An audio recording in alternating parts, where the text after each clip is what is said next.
আস্তাগফিরুল্লাহ, আস্তাগফিরুল্লাহ, আস্তাগফিরুল্লাহ। হাঁটছি, চলছি, ড্রাইভিং করছি, বাস স্টেশনে অপেক্ষা করছি, ফিলিং স্টেশনে ফুয়েল নিচ্ছি, পড়বো আস্তাগফিরুল্লাহ।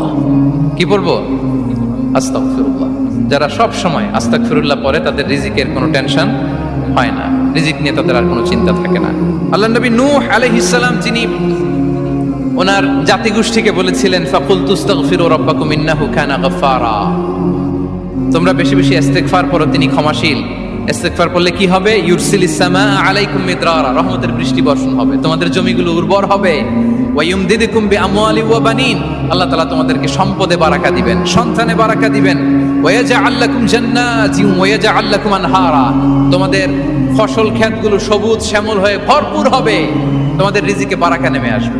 তাহলে আমরা যেন বেশি বেশি ইস্তেগফার করি। বিষ্ণু ইসা ইসলাম বলেছেন, মান লাযামাল ইস্তিগফার